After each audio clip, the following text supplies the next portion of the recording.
Hi, everyone. I'm James Protin. I'd like to give a special thank you to our sponsors for the podcast.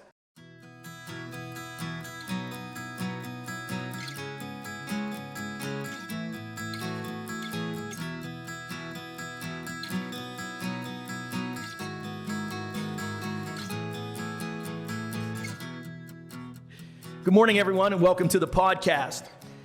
Today's guest with us here at his place, Coffee Community and More, is my friend Rachel Dayoub. Rachel is the founder and CEO of Whispering Force, a self-defense class for all women and children over the ages of 8. The Whispering Force team believes that learning the right techniques and education will help protect you and your loved ones in a dangerous situation. Good morning, my dear. Welcome. Good morning. Thanks for coming down here and joining us. Thank you for having me. I'm really excited. We've tried to do this a couple of times. I think this is our third attempt. Yes, life takes over. Yeah, it does. Yeah, it does. So listen, I'm excited to see you. You got a lot of things going on in your life, and we'll get into we'll touch on a lot of that. But what I want to do, I want to jump in with Whispering Force because this is something that I think is really cool, and it's very topical with everything that's going on in our, especially in our country, but in the world today. You know, it seems like we live in a very angry and frustrated world, right? It does. And violence is coming out in a lot of different ways. Obviously, the extremes with the gun violence, but physical violence, particularly directed toward women and children, is on the rise, and it's a very important issue that needs to be discussed. Very much so. Yes.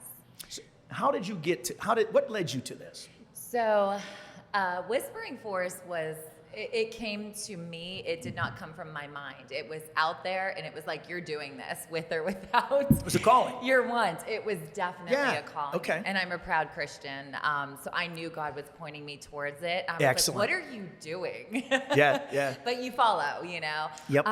So basically, the whole story behind it is right before the pandemic, which was March, you know, this was February. So February 26th, 2020, I dropped the kids off at youth group. Okay. And, single mom then, and I'm just like, you have to get stuff done. Right. So I went to a store right in my area, and a store everyone goes to, and I just had errands to do. But it was snowing, and it was dark, and it was just 6 o'clock, but it probably wasn't the greatest time to go, by myself. Sure. Yep. But I never thought like that, because I'm like, well, I'd have to use every single minute I have, Right. know? Well, right. I yeah. mean, you're single mom, drop the kids off, And your kids were young then, right? They were younger, now they're 11 and 13, just a couple years ago. Sure. So I went in, and I went to the first space of the store where I was getting something done. When I was in the aisle, some guy walked by me, and I kind of named these characters because it makes the story easier. And I kind of just called him the mechanic because he had denim clothes on and kind of greasy hair. He was younger, and he was looking in at the aisle. And I remember thinking to myself, boy, he just doesn't look like a shopper, you know what I mean, in this kind of store. Right. Just got a little creepy vibe. Just a little creepy vibe, but not enough where it scared me. Just like, keep moving, you know? So he left, and I went to the back of the store, and I had to get the dog treats. Well, the dog treats were at the bottom of the aisle, and my hair is always on this side. So I felt something, like when you just feel something, but you can't see it. Yeah. I felt something, so I tucked it behind my ear, and I look, and now it's him and another person who I've named the gentleman. He was salt and pepper hair. He had his hands in a black leather jacket, and he's just staring. So now they're both looking at me at the same time, and then they just walk away. So this time I looked around, and I was like, yeah, you're kind of by a back door. Like, let's get out of this area, Okay. So I at least put that in my head.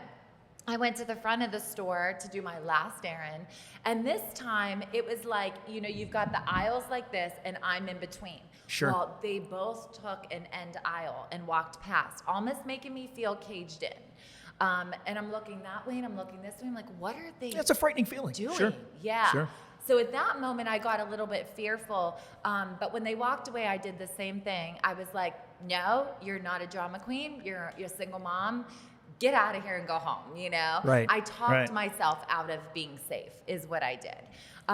So I went to self-checkout, and I did what I did. I looked around, they were nowhere to be found.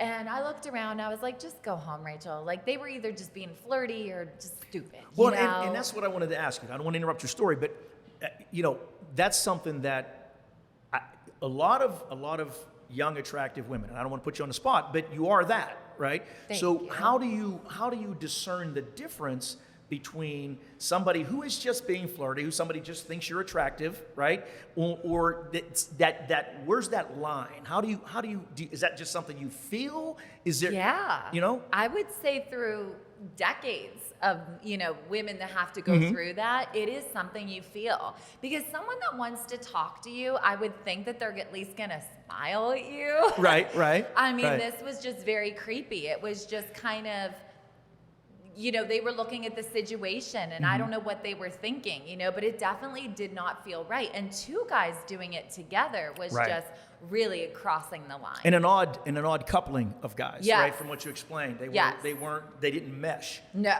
So that in itself would probably be a red flag. It was a red flag, Right? for sure. So after I looked around and I didn't see them anywhere, I thought, you know what, they were just, whatever, they're gone, Right. So I got my keys out because it's snowstorm, it's freezing, and I hate being cold. So I get my keys out ready to get into the car, not even scared, which is very strange, but not scared at all. But we'll get into my background story eventually.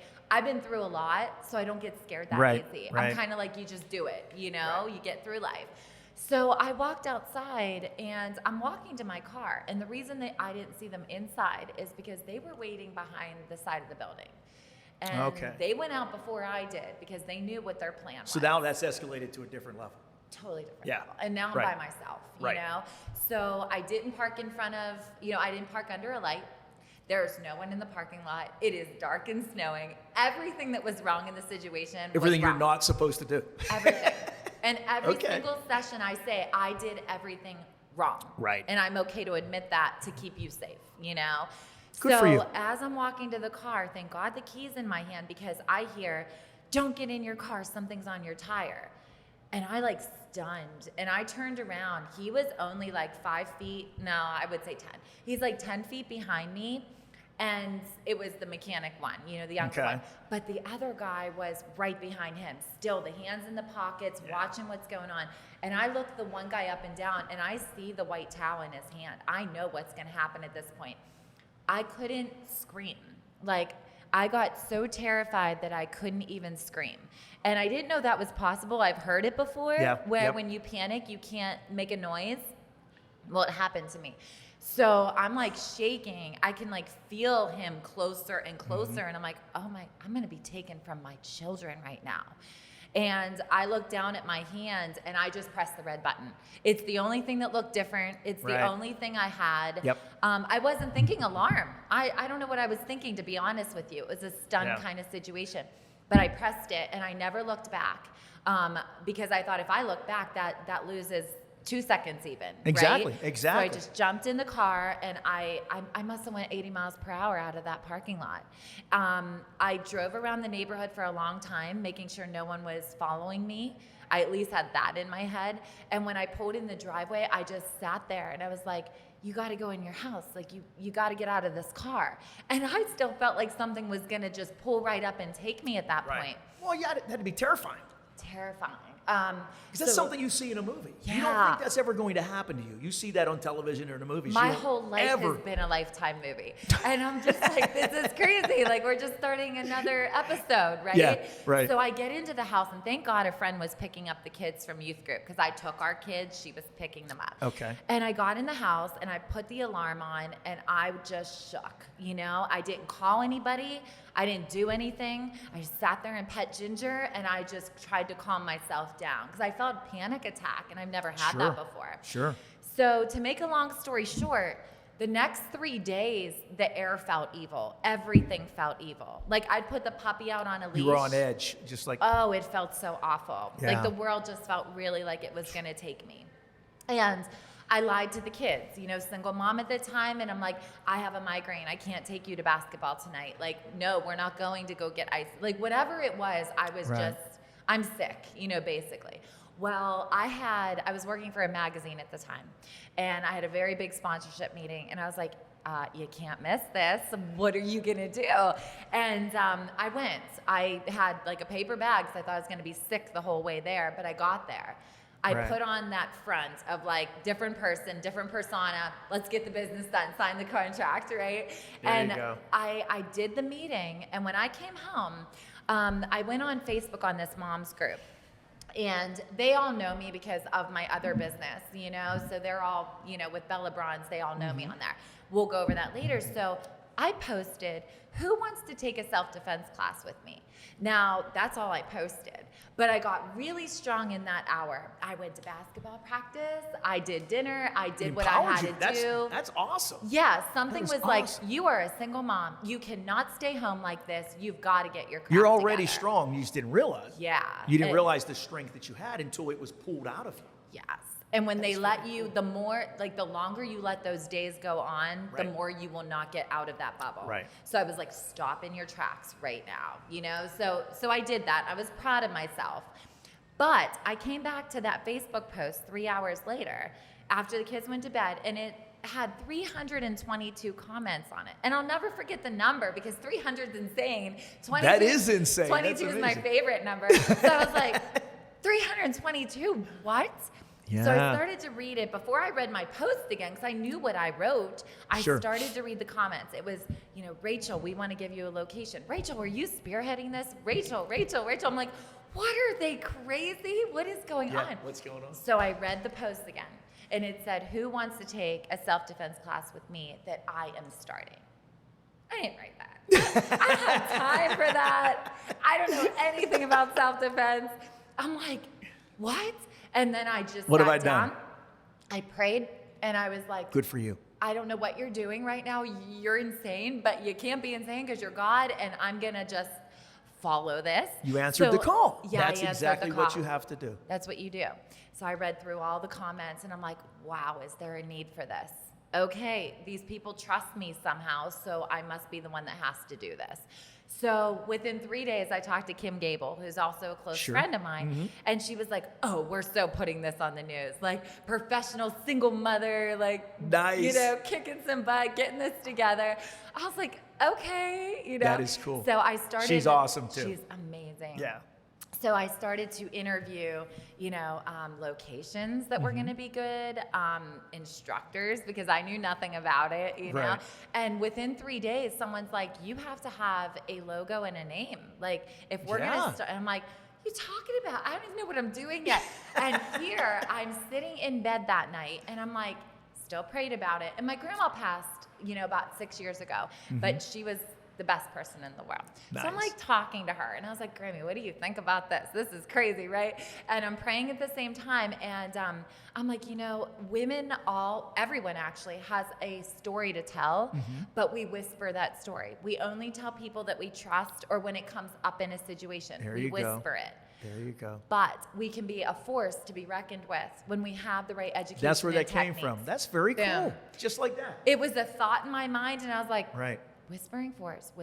I'm like, that's so cool. It's And I, very like, cool, and it loved makes it. perfect sense, right? Because Right. you're right. That's too many women do that. They keep that. Keep first it of all, in. they either keep it in, or if they do let it out, it's a whisper. Yes.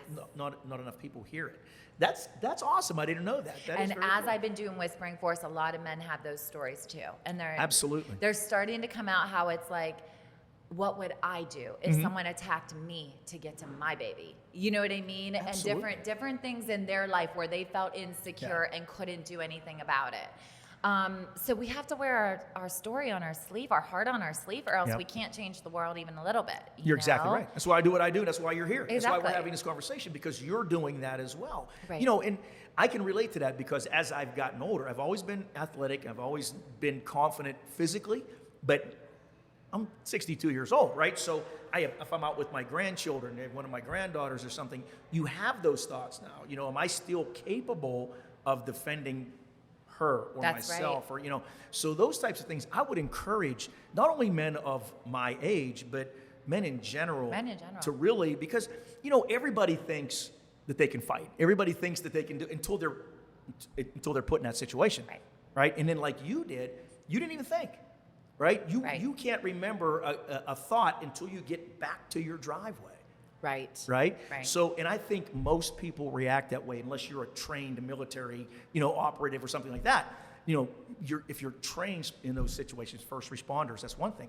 But the average person walking down the street, you don't think about that, and you have no way of ever knowing until it happens to you. That's exactly right. And sadly, a lot of times that's too late. It's too late. So something like this. So walk me through, if I want to take one of your classes, walk me through. I think it's very important to note and reiterate that you have professional instructors. This isn't just people just like, let's get together and let's do Tai Chi or something. So these are professional and self-defense instructors. So walk me through one of the classes. Oh, so basically everyone comes in and they register at the table where the kids are taking their names. So I make sure Hannah and Ty are a big part That's of very this. cool. Good for you. They need to be. Good for you. That's awesome. So they register. We have our flyer of when the next classes are. I try to talk to them a little bit of why they wanted to take the class.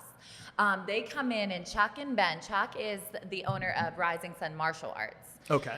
His son Ben is actually a chiropractor at New Edge Chiropractic, but they've been doing self-defense for a while. And so when them and I talked, it was an automatic connection.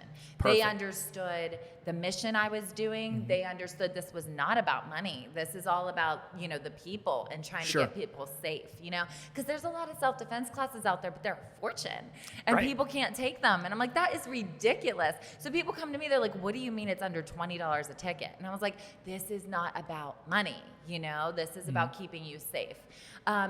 So when they come in, I basically talk a little bit. Thank you for being here and having the courage to really learn some techniques for you and your children to be able to protect yourself. And I always say, we live in a world that is full of blessings, but there are scary people out there these days. Yeah. And we have to be aware to that. So, because a lot of times I'm a Girl Scout program partner, and I don't want to scare the little ones that are there. And that's why I start off real positive. Don't you have a great life and a great house and your parents and your school? Yeah. That's amazing. And that's what I want you to focus on. But there are bad people in the world, and we need to always be aware of that so that we continue to have blessings. Kids, right? It is. So do you focus solely on the physical self-defense, or do you talk about that awareness? Because I think a big chunk of self-defense is being aware of your surroundings, aware of what's going on around you. Yes. So that's why we say self-defense, technique, and education. Okay. I educate, and then the men come in and they do the techniques with education speaking behind it. Perfect.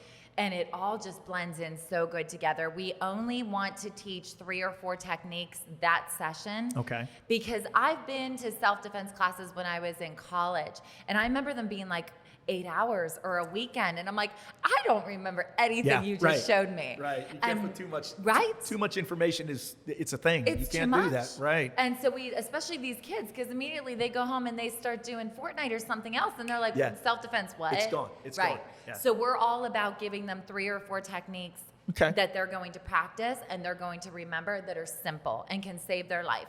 It doesn't mean they're going to get their, and this is women and children, not just children, but it doesn't mean they're going to get their predator down on the ground and beat up, right? Winning the fight is not the objective. No, we're talking about giving you a few seconds to get away. Right. And that's it. And that's what it's all about. Yes. And then afterwards, we talk a little bit more, and I tell them how this butterfly isn't like a beautiful monarch butterfly. It is the butterfly effect logo, which means that small changes equals a much bigger outcome. And if you don't take the small changes, there's no way to get to that bigger outcome. Right. It starts with the little ones, That's exactly right. So we talk about that, and I tell them, you are loved, and if there is no one you feel comfortable with in your life, which I'm sure there is, but if there isn't, you need to remember this name, Sure, absolutely. Because you do that at gmail.com, you've got me. I can give you resources. We can get you safe. So that's how they get a hold of you. whisperingforce@gmail.com. At gmail.com, whisperingforce.com. I mean, we basically... You have a website? Yeah. Nice. It's all easy. I didn't have to go into anything too crazy with numbers and all that stuff. Good. It was all open, which was great.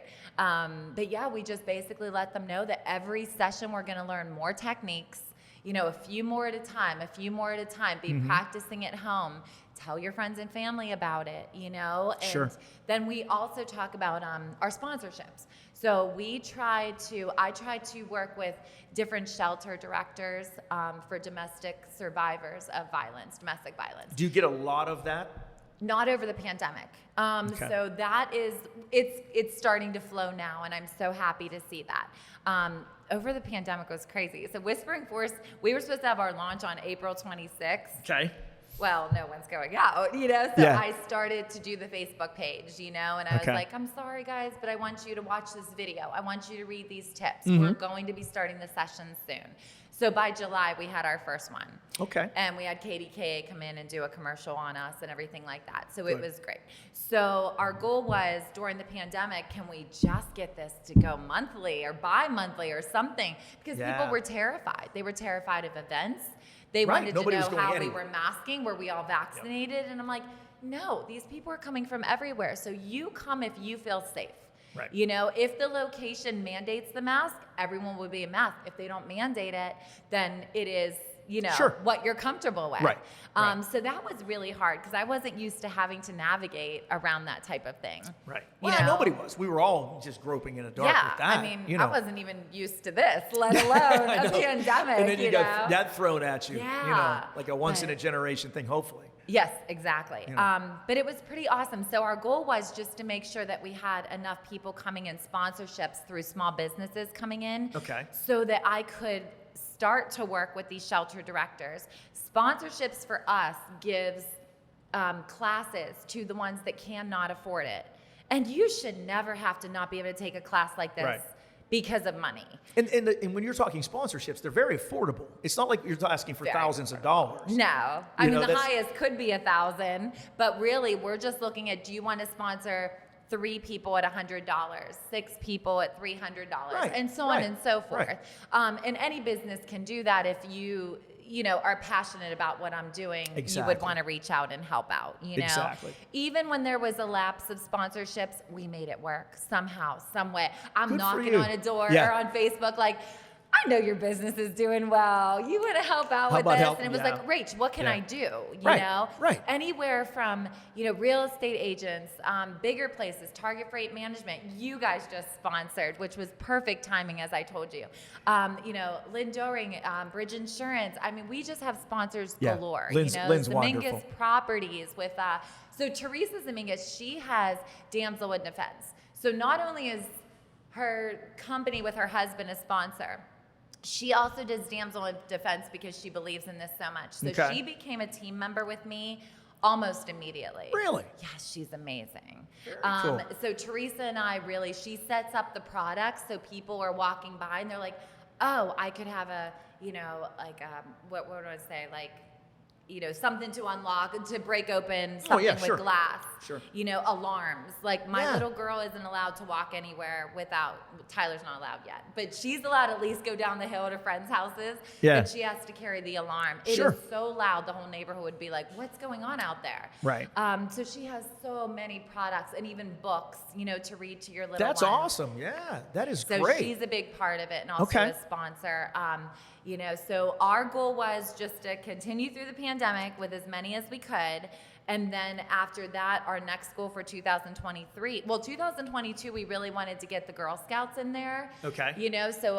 Or 21, I'm sorry. So we became program partners of the Girl Scouts, which was amazing. So we had a ton of troops and troop leaders doing it. Okay. And then our goal for this year was to get out to the North Hills and have a location out there. So now we have a South Hills, and the next month we're in the North Hills at the Ross community. So we're either at the Crown Plaza across from the village. Sure. Or we're at the Ross Community Municipal Building on McKnight Road. Okay. And so it's just so great because it seems That's like awesome. Every time we make a goal, it does happen. And it's never when we're working on it. It's always like months later where we're like, oh my gosh, like this is coming together. Right. Right. So I just know that, God put this on my life for a reason. He's watching it grow. There's been a lot of stumbling blocks because as we know, when you're doing something good, someone else doesn't want you to let that happen. Absolutely. So you got to keep pushing through the hard times. And there's a reason that we did this here today. And if you remember, we talked the other day, and I gave you the option of going to another location. Yes. but you said, let's come here. And, you know, I told you a little bit about the history of this place here, his place, and how it's all come together. And they do so much programming, okay, community type programming. You need to talk to these folks. This would be a perfect place for you to kind of expand down into the Mon Valley. There's a need for what you're doing down here, okay? And the cost of entry would be minimal, if nothing, right? Because there's partnerships available here right now, and there's also sponsorships available down here. So that you've met Lisa and Pastor Tim's around, and these folks are very, very like-minded. Right? Okay. So that'd be a good connection for you to make. Right. So that would be great. There's a reason why you came here today. Right. That would be great. Well, that's wonderful. So once again, whisperingforce.com is the website. Yes. Right? And whisperingforce@gmail.com is for information. And anywhere on Facebook, if they put in Whispering Force, we have 2 different Facebook pages I follow going your Facebook page, sure. Thank you. So thank you for that. Because this is something that I was very excited to talk to you about, and I love the background because I learned a lot of things. So I want to take a kind of not a giant leap, but a step back, and I want our listeners and viewers to learn a little bit about you, right? Because you have a story. Okay, your path has not always been smooth. You've had some choppy seas, and you know, and I think that like just about everybody has a story. And so you had mentioned that you're a proud Christian. Now, is that the way you were raised, or is that something that came to you that you made a choice later in life as an adult? I would say I made a choice as a teenager. Okay. It was great during that time, but I think I let go of it. And that's being honest. Some people just want to say, oh, no, my whole life, you know.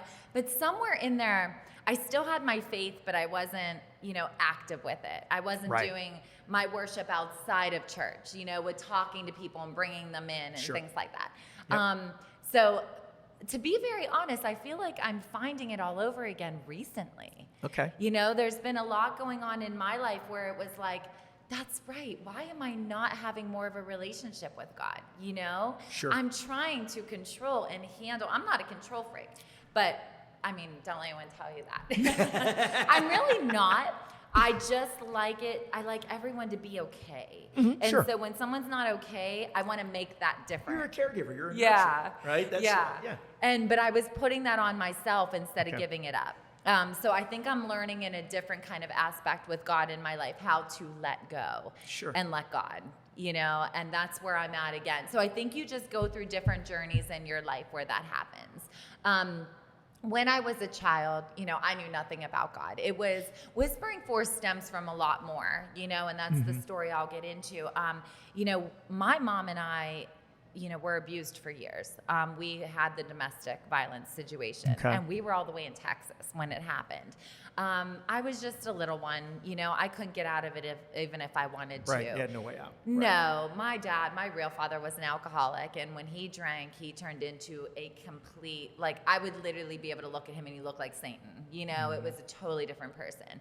And, you know, by the grace of God and my mom being, you know, who she is and wanting to protect me, it took a while, but when she realized the abuse was turning from her to me, because it was hidden for a long time, and she was just a baby herself, so it was hard for her to see, you know, the things that were going on with me. But when she did realize it, we took one bag at 4 a.m. in the morning. He was passed out somewhere, and we lived in shelters for a long time.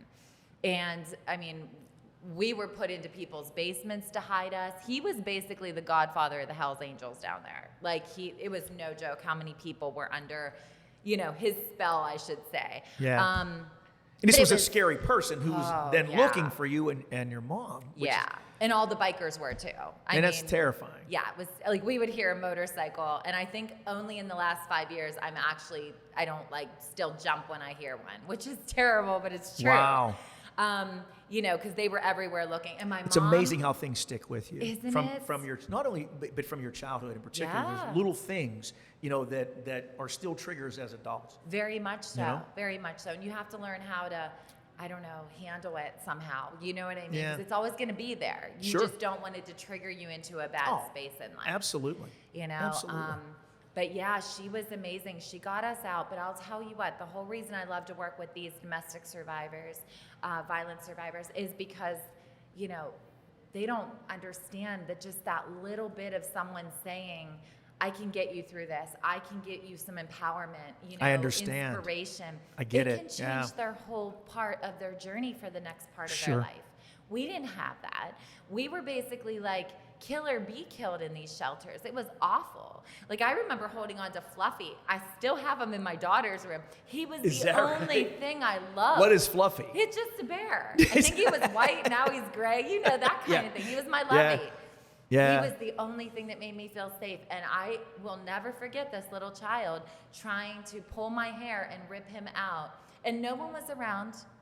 And my mom got threatened all the time. She looked like Pocahontas. My mama, she had beautiful black hair. I was the blonde, green-eyed child. We were very noticeable, Sure. So that was scary, though, because it was like, this is who you're looking for. Oh, yeah, because you stuck out. Yeah, the last thing you wanted to do is stand out in that situation. Exactly.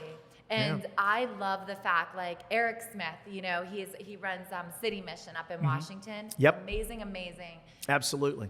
Facility. I was up there and I was able to tour it. And I was like, if my mom and I had something like this, you know, it was like there were stuffed animals in little apartment-looking things and posters and It's an books. amazing place. Yeah, my mom and I were on a cot in a corner, like lucky to, be falling asleep for 5 minutes because we were scared of what they were going to take from us and hurt us.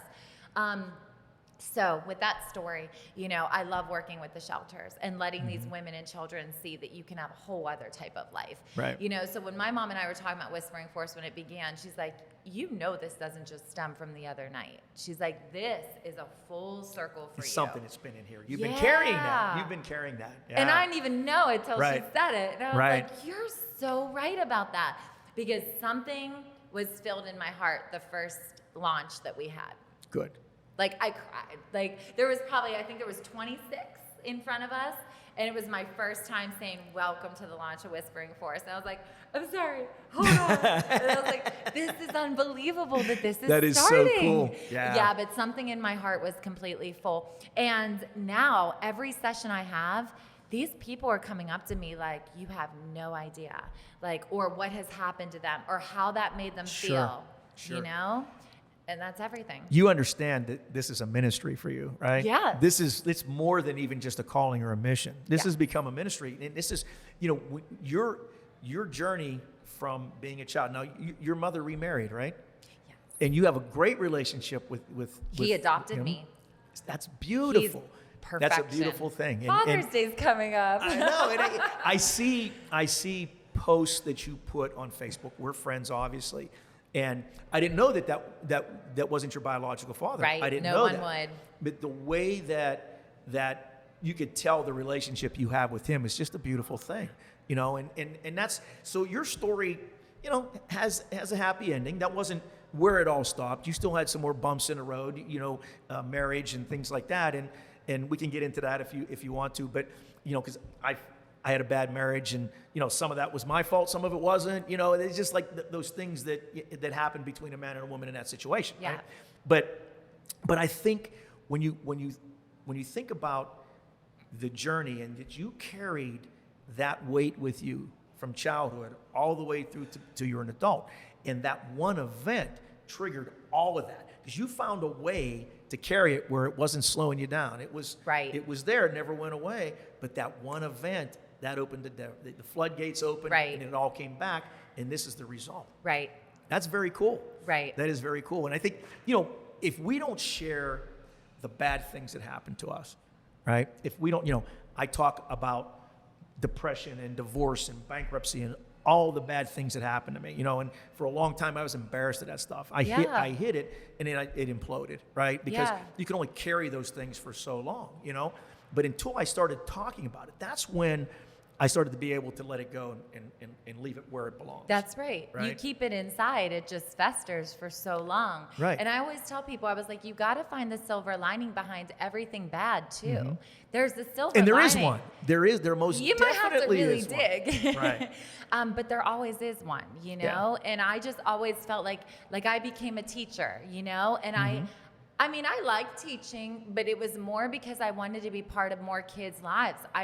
Sure. I felt a calling of like, I even taught at Christian school. Okay. And I knew I was going to get a public school job, but I was like, this is where I want to be right now. Sure. And there were 2 kids, one in my 5th grade and one in my 1st grade, that if I didn't go through what I would have went through, I wouldn't have noticed what they were going through. Right. And the one is now a 2nd grade teacher, but we got her away from a very abusive relationship with her uncle. That is beautiful. Now, there's no way you can't, that's priceless. Like, you can't put a value on that. And teachers, I was raised by a teacher. My oldest daughter's a teacher. They are drastically unappreciated. Yeah.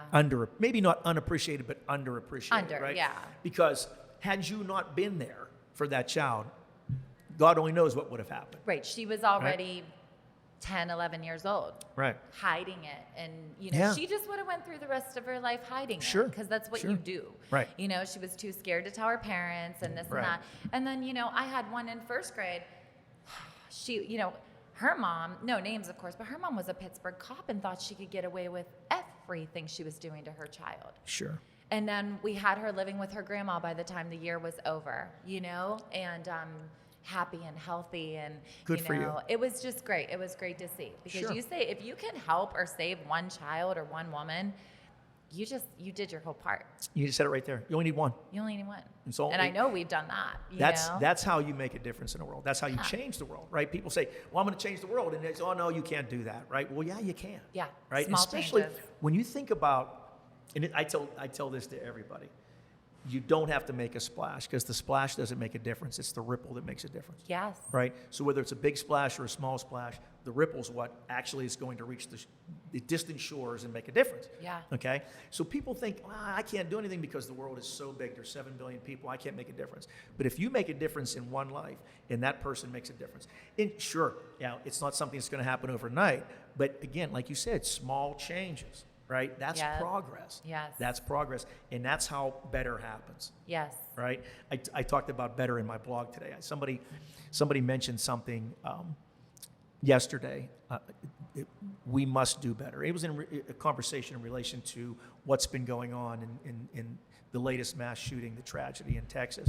And gentleman that I respect, said, we must do better. And you know what? Kiddo, you're doing better. This is better. This is us doing better, right? What we're doing here, this conversation, okay, is you and I doing better. And Nick.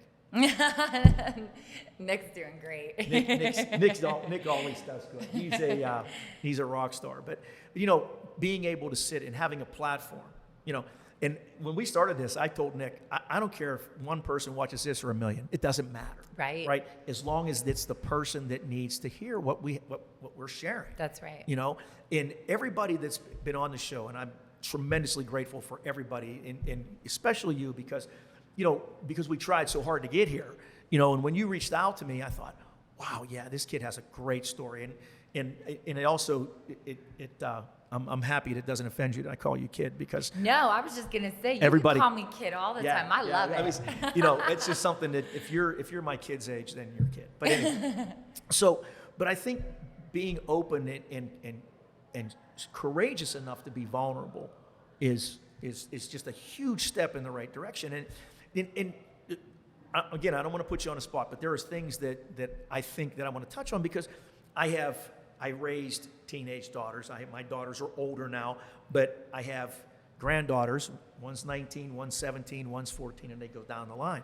And so you had a traumatic experience when you were a teenager. Yeah. And you were in a terrible accident that at probably the absolute worst time in a teenage girl's life. Right? You were 15 years old, and that's a trauma that could have stayed with you forever. And and we had talked early before we started that everybody has something that they're self-conscious about or that bothers them. And could you just share? And again, as a favor to me, because I have teenage granddaughters, and they worry about what, as an adult male, I think are frivolous things, right? The hair and the makeup, and especially my 14-year-old is just now coming into herself, right? And boys are noticing her, and she's starting to get more in touch with her femininity, right? Right. And sometimes I see her and she just looks sad for no reason, right? Right. And I just like, what's going on in there, and what can I say to her that, like, here's you're going to be okay. This is all Right. going to work out. Do you know what I mean? It's Absolutely. So you wanted me to share about what happened? whatever you're comfortable sharing. Yeah. I'm not going to. We had talked about it, so I thought it was okay to ask you that question. I'm comfortable. Because again, it's like, you have things that you're self-conscious about, and I sit here and, like I said, you are an intelligent, young, and very attractive woman, but yet you have insecurities. Yes. Okay, and most people from the outside looking in would look at you and like, that's a load of crap. Why would this woman be insecure about anything? But yet, everything that has added up over the course of your life journey that led you to here, and some of the other things that you're doing that we'll talk about, that all leaves a mark. And I don't mean physically. Right. Inside, in your heart and soul, that leaves a mark. Well, and especially during that period of time. Right. Yeah. Right. So when I was in that car accident, we were on our way to the Kennywood picnic, which is such a big deal in Pittsburgh. Oh my God, yeah. New outfit, That's all that huge. good stuff. And the car accident was horrific.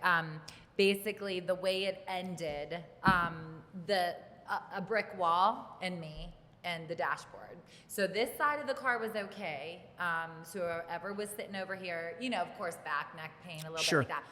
But for some reason, my side, I went right into the dashboard, into a wall. Like it was so bad.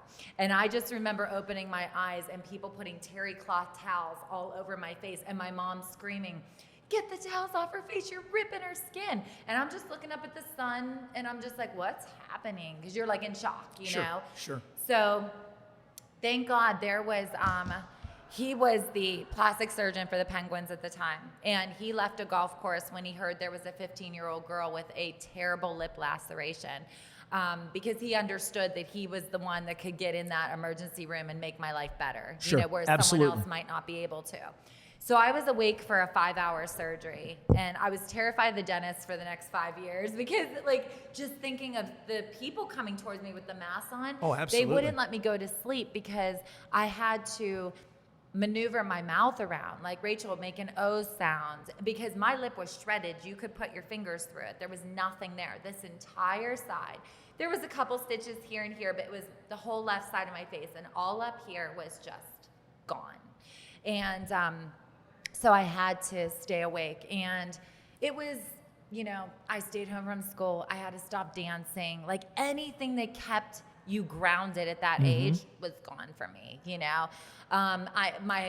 our living room looked like a hospital room. People from school bringing in, my books and cards and flowers. Sure, it was right. very supportive because we lived in a very small community in Bellevue. So I didn't go to a school Bellevue is with a great 800. town. Bellevue is an Absolutely. amazing It's a wonderful town. My whole family, I've done a lot of work up there in my career. Avalon, Bellevue. Yes, Yeah, sure. and I Yeah. loved it. But I will say, after collagen shots to keep the scar tissue from getting too hard, to another surgery, to more, it was awful. But what I would like to take from that and tell teenagers is that you might go through something, but don't take something from that. How you felt and how you might have made it better. How you felt and how you might have gave it to God. How you took an insecurity and looked at yourself and made some kind of affirmation about what you do love. Sure. Do not take those bad moments into your 18 and 20 and 30 and 40, because I became a major rebel when it got more healed and I could finally start to feel the tingle again, because I was eating TV dinners from the right side of my mouth through a straw. Like, you don't realize how important this is to feel, right? Yeah, absolutely. I was like, I'm never gonna have my first kiss. I was like, my world's over, Right. And I didn't do that the right way. I was still taking pain from the past of being abused to this, to being a teenager. Transferring it and bringing Oh, it. yeah. Piling And on. Yeah, and I did the Yeah. wrong stuff for a year. I did the bad parties. I stole Dad's car. I did all that stuff. But I came back. I don't know what happened to make me come back, but one day I think I just looked at my mom and said, she's been through enough, she can't lose me too. Because I was putting myself in some dangerous situations, Sure. And I just came back from it. And that's what I would always tell my daughter is I know at this moment something might be hard, but take something good from it, or change the bad to a good, and then let that follow to the next step, you know? Because you take the bad with you, you're going to be taking a lot of bad. It's going to get heavy. It's just going to be too heavy to carry. It's going to get heavier the longer you go away from it. You said that, and you said something that I loved. You said that everything, no matter how bad it is, there's a silver lining. Yeah. You have to look for it. You have to dig through some rubble, but it's there. That's right. Right? And you found that, which is great. This is amazing. So, but thank you for sharing that, because I think that's a very powerful experience, right? It was a life-changing experience for you, okay? And you were able to find that silver lining, and maybe that was your mom, right? Maybe the silver lining was your mom. You saw that face in knowing what you had been through together, what you had been through with her, that, you know, that was your silver lining. Look, I could not be here. She could be by herself, you know, but I'm here and I'm going to do this. I'm going to stand up and I'm going to go forward.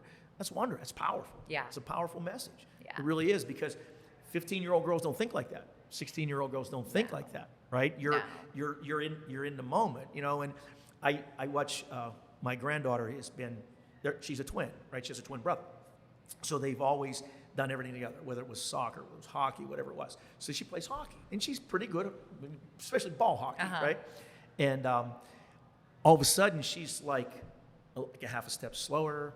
She's not jumping and running and diving, you know, because now she's a 14-year-old girl, right? And now she's got all of these other things that are coming at her like at 1,000 miles an hour, right? Yeah. So I think that when you're talking that 14, 15, 16, that's probably the most difficult age for a young girl, right? And it's different for boys, you know. I mean, I have a couple of sons and grandsons, and you know, you throw them a ball and then you don't see them for a while. I mean, they're good. It doesn't matter. You know, those things don't matter. But girls are more sensitive and more aware at that time. Right. Very much so. So I think that's wonderful. Thank you for sharing that, because that's you're very welcome. important. Tell me a little bit about some of the other things you're doing. I know you do Bella Bronze tanning, and you took care of my Livia for the prom, and she was thrilled to death. But also the ONEHOPE Wine.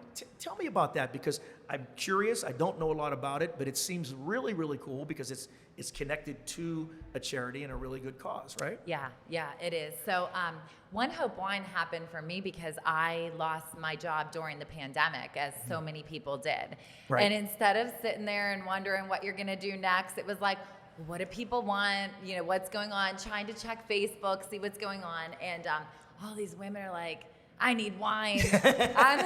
I'm teaching my kid at home. This is horrible, you know. And I'm not a big drinker at all. But I was like, well, okay. So I started to research a little bit, and I talked to a few. I was so good with Darius when we used to do It Works that I was like, I don't want to just talk to a representative. I want to talk to the person that is, you know, doing a lot more in the company. So I talked to a few of them, and I was like, no, this isn't, I don't feel it. You know what I mean? Yeah. So then all of a sudden, like, this ONEHOPE came up, and I was like, who would name their wine company ONEHOPE? You know, so that is what intrigued me to it. Okay. And I put something out there again on Facebook, like, who knows something about ONEHOPE, or who has tried it, or something like that. Well, again, a friend of mine, you know, she called me and she was like, oh my gosh, she's like, I've already joined this because we drink it all the time. She's like, I don't know much about the company yet. She's like, but will you talk to my upline, you know? And I was like, absolutely. So so I talked to Dana, and I was in like that, because as soon as I heard that it was like 6 to 8 people from college wanted to start, you know, some kind of like winery and nonprofit, all this and do something stuff, good, and do something good. They were selling like wine out of their cars in Napa Valley, and then they started connecting it and getting the right people. Right. It was amazing. Like you know, so now they have their own winery up in Napa Valley. It's beautiful. I can't wait to go visit one day. But I love giving back, because it was another part of my journey that it just fit the puzzle piece. Sure. So I used to work with nonprofits during the magazine, like get them space in the magazine, you know, help with sponsoring and all that. And that is what... You sold me an ad for the magazine. That's actually the first time we met. It was the first time we met, So that's where it came from. I was like, I'm used to working with nonprofits. Like, if everybody needs wine and nonprofits can't have any of their galas or events, this could be something. So I joined on, and within the first month, they're like, Rachel, you're like a director. And I'm like, I don't even know what that is. They're like, you sold like 6,000 at a fundraisers and this is going on. And I'm like, wow. So not only did it, help to maintain an income, for us. Sure. Because I was teaching the kids at the time too. You couldn't leave the house. You couldn't go anywhere. Oh, yeah. So it helped to maintain that income. And it was incredible to know how many nonprofits were, gaining like fundraiser money, from just something I decided to do off a whim. Sure.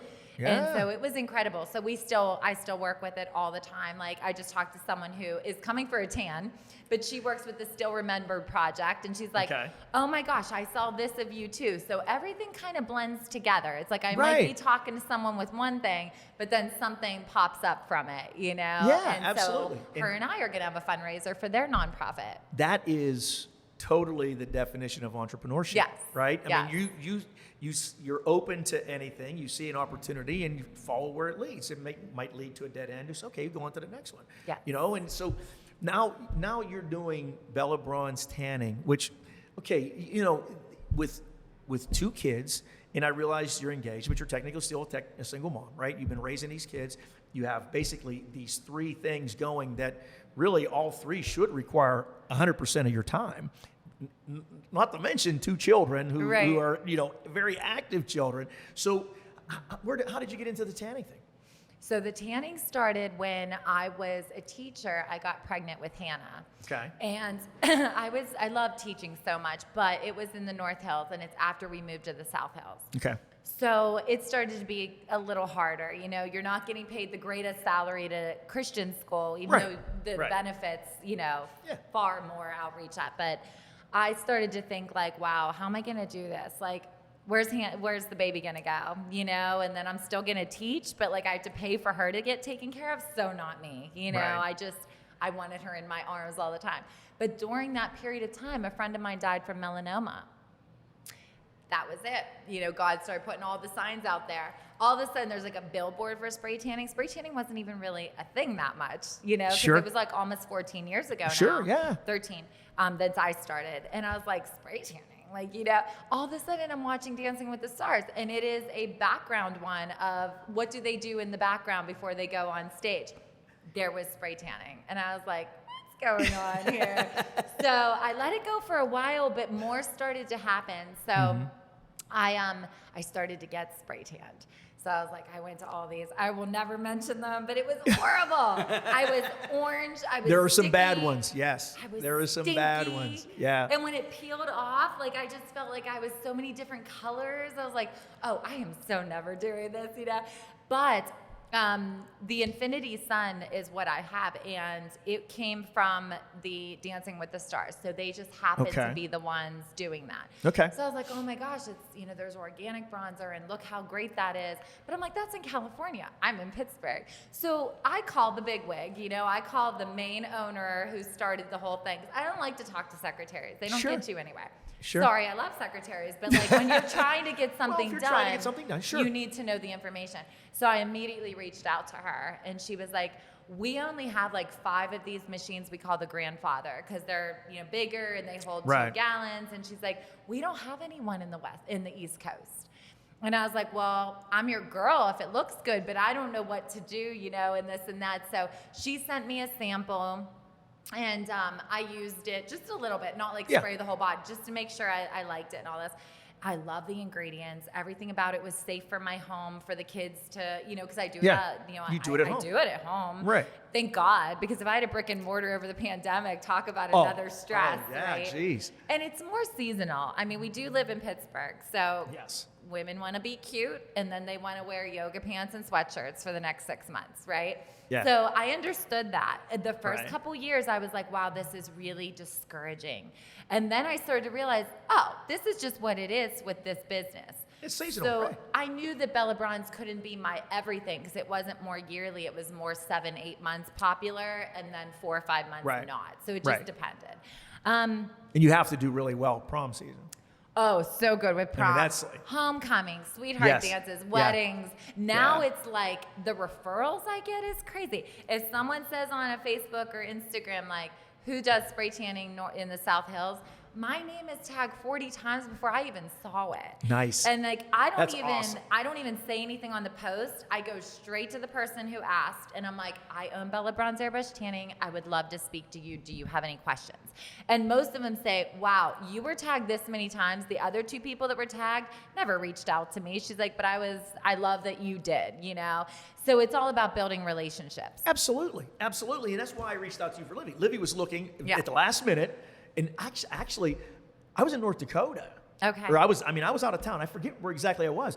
And she sent me a text, Papa, do you know anybody? Blah, blah. And I said, she laughed because I said, as a matter of fact, I do. That's awesome. But we had a relationship, and I knew and I trusted you, Yeah, right? And yeah. Livy being who she is, my granddaughter, I love her to pieces. I knew she was in good hands with you, and you'd take care of her, and it was a great experience for her. But Yeah. you understand the importance of relationships and those types of things, and that's what makes a successful entrepreneur. Yes. And I think that's how you're able to manage all of this and be a successful mom at the same time. Thank right? you. Well, listen, Rachel, my dear friend, thank you so much for coming out and talking with us and sharing your story. And I appreciate you bringing out everything that you've been through on your journey that has helped you to become who you are. And I wish you all the best with Whispering Force and ONEHOPE and Bella Bronze and everything that you're doing, because you're one of the good guys, and you have a friend and an ally in me anytime you need anything. So thank you so much. Thank you so much. Thank you for sponsoring too. Oh, no problem. We're happy to do it, and we'll do more. I'm gonna see if I can get some sponsorships for you, because I think That's wonderful. It's an important thing you're doing. Thank you. All right, thank you, sweetheart. All right.